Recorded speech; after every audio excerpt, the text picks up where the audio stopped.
ஒரு காதல்.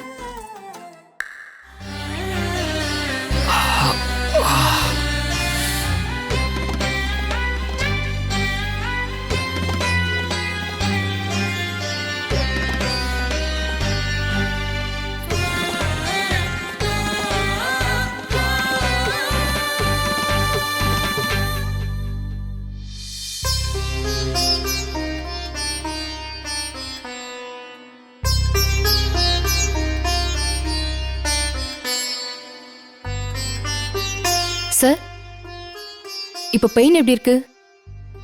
பரவாயில்ல, பெட்டரா இருக்கு. இன்னும் கொஞ்ச நேரத்துல பிளட் ஏத்திட்டா போதும். ஏத்திட்டா இன்னும் பெட்டரா ஃபீல் பண்ணுவீங்க. அப்புறம் நீங்க கிளம்பலாம். இதுல என்ன வேடிக்கை பாத்தீங்களா சார்? நீங்க தான் ரத்த தான முகாம் ஆரம்பிச்சு வச்சீங்க. ஆனா இப்ப உங்களுக்கே ரத்தம் ஏத்துற நிலைமை வந்துருச்சு பாருங்க. இதுதான் சார் ஃபேக்ட்ங்கிறது. நீங்க செஞ்ச நல்ல காரியம் உங்களுக்கே உதவுதுன்னு பாசிட்டிவாவும் சொல்லலாம். இப்போ உங்க பிளட் குரூப்க்கு மேட்சான பிளட் எங்க கிட்ட அவைலபிளா இல்ல. மேடம், கையல் எங்க? எஸ் சார், நீங்க சொன்னதும் தான் எனக்கு ஞாபகம் வருது. கயல் பிளட் குரூப்பும் உங்க பிளட் குரூப்பும் சேம் தானே? கையில் இப்பதான் மாத்திரை வாங்கிட்டு வர போயிருக்காங்க. இப்ப வாங்கிட்டு வந்துருவாங்க. எதுக்கு அவங்கள வெளியில அனுப்புனீங்க அர்ச்சனா? மறுபடியும் அந்த ரவுடியால அவங்களுக்கு ஆபத்து வந்தா என்ன பண்றது? சார், பதட்டப்படாதீங்க. அவங்க வேற எங்கேயும் போகல. இங்கதான் மெடிக்கல் ஷாப்ல மருந்து வாங்க போயிருக்காங்க. இப்போ வந்துருவாங்க. இந்தாங்க மாத்திரை.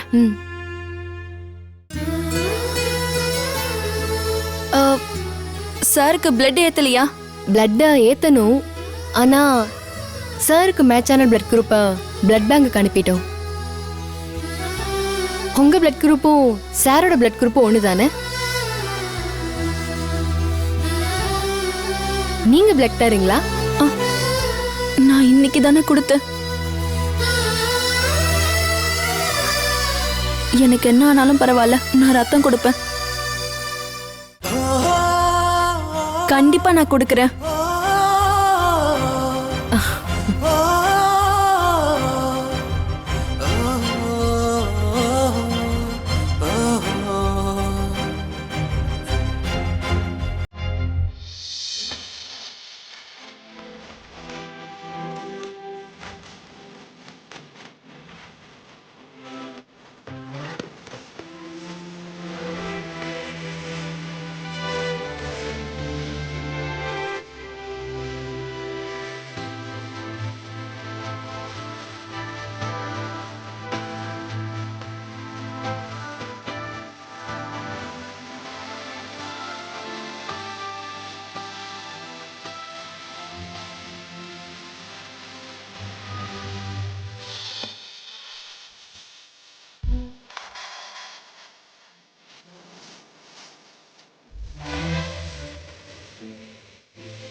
கையல், சொல்லுங்க சின்ன மாமா.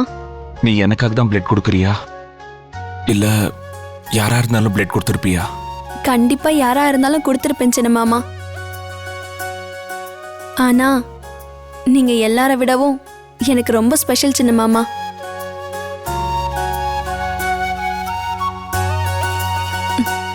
நான் உன்னை காப்பாத்துனதுக்காக தான் பிளட் கொடுக்கறியா இல்ல என் மேல உள்ள பாசத்துக்காக பிளட் கொடுக்கறியா?